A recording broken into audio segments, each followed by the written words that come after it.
I'm the only one in the office today. Everybody else is working from home. We have Monday, Wednesday, Friday kind of operating committee calls. We have a new business call Monday, and whenever we need it. The pipeline that we've had with, all sorts of interest, not only has it taken a pause, but there's really no return as far as when we're going to hear from any of them. Just like Joe Griffith said, how should and can a bank underwrite? And, in the same regard, because of all this social distancing, what square footage do you allocate per employee if you're going to build a new facility? And, just for example, the project that we're doing for JP Morgan, it's 540,000 feet, and they had intentions of having between 3,000 and 3,200. They had a furniture system that works really, really well. However, it violates the social distancing, so we're full blown finishing out all the space. We topped out. I'll give Ples Mitchell a plug. Balfour Beatty's doing an absolutely incredible job. And that we're going to do all the interior improvements. There's no delay in the project whatsoever, but they are going to rethink how they put people on floors and what it does to the density. My guess at the end of the day, just looking at some sample layouts, is that to keep social distancing sort of protocol, they're going to be able to probably get somewhere between 2,700 and 800 versus 3,200. So that's about a 10 to 15% requirement for more space, or they'll just have less people. Then the question is, what percentage of them, just like what Lucy said, will continue to work from home? I think at our place, for example, out of the 40 people that we have in this office, I wouldn't be surprised if 25% didn't feel comfortable coming back because of all the reasons that Mike said earlier. It's kind of funny. If you take your young kind of group and just say they're, 28 to 40, they all have kids, young kids, and daycare's not working.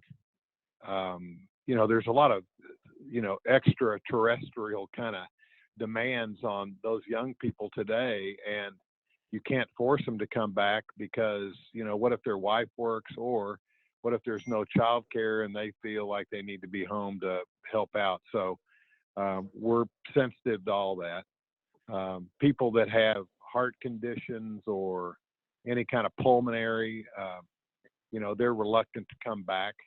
And these are people that could be a little bit older, but, they're just susceptible and they're fearful of coming back. And, so we're starting back on May 18th, and we're calling it our phase 1.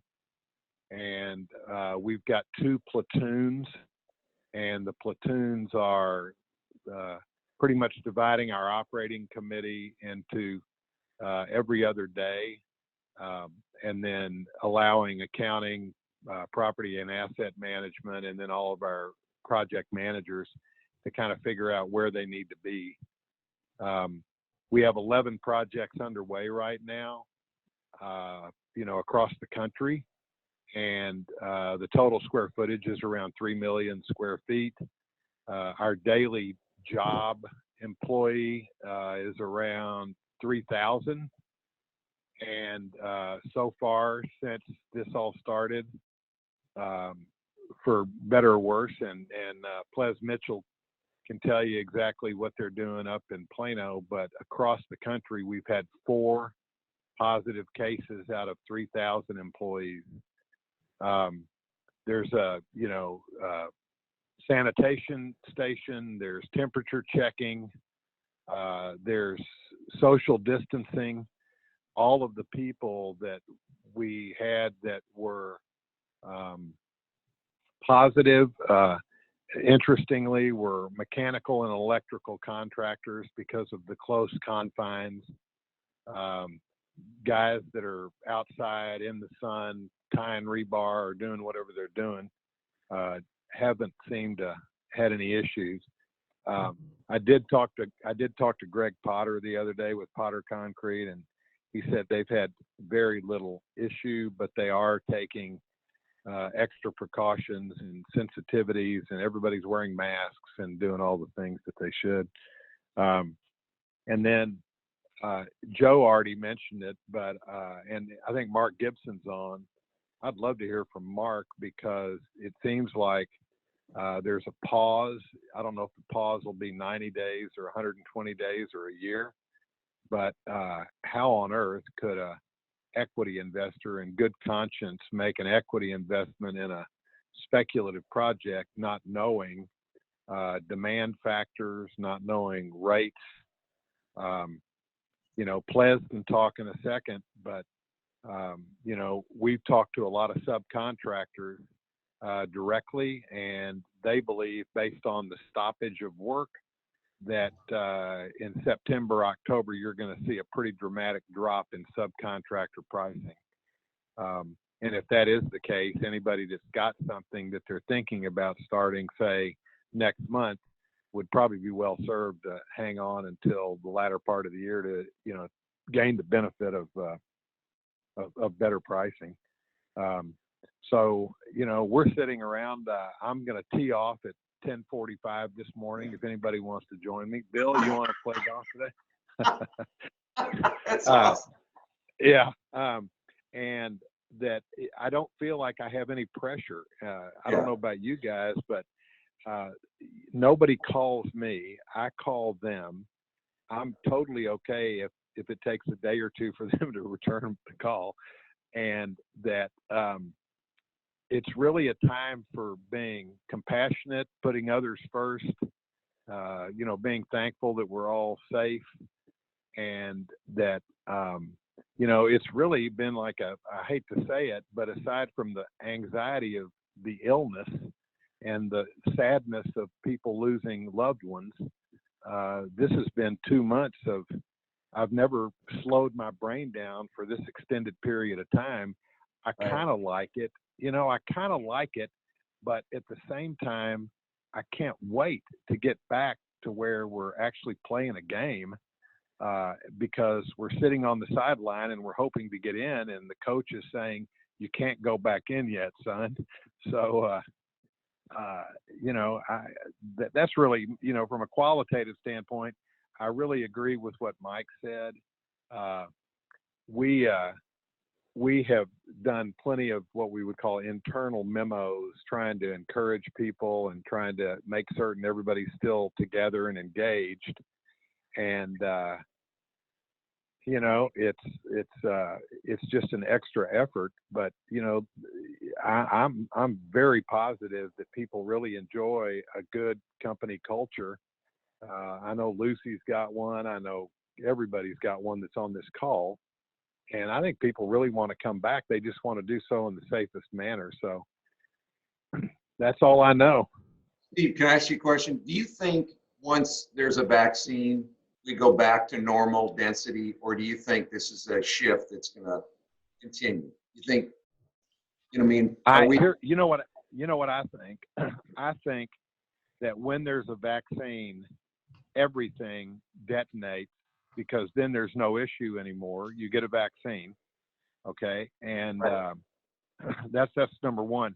Number two, I think, almost by law, you have to create a workspace, and we have actually redone ours, and a couple of our smaller conference rooms we're turning into offices where 2 people can be 10 feet apart, and get them out of a workstation environment because of the circulation of the office. There's no way to walk by their workstation without it being 4 feet. So, you know, we're redoing that. I talked to a couple of guys at Lincoln, and they said, for example, a lot of their conference rooms, they are having to remove chairs. So if it's a 16 chair room and everybody's 3 feet apart, those rooms are going to 6 or 7 chairs. I just looked at ours this morning before this call, and we're going to be able to get 6 chairs in the one room. So the way to do it properly to make sure nobody cheats is you got to take the chairs out and go put them in a storage closet. And then the other thing I was going to say is in phase 1, up until June 15th, for the first 30 days, we've made the decision to not allow any vendor or third-party person in our office space. We just don't want to have to worry about the protocol and somebody coming in that isn't as sensitive as we are, and maybe they're a little cavalier. And, you know, it's hard to ask a vendor if he took his temperature that morning, because he'd probably say, oh, heck yeah, because he's trying to drop something off or do something. So we'll only have employees in our space until June 15th.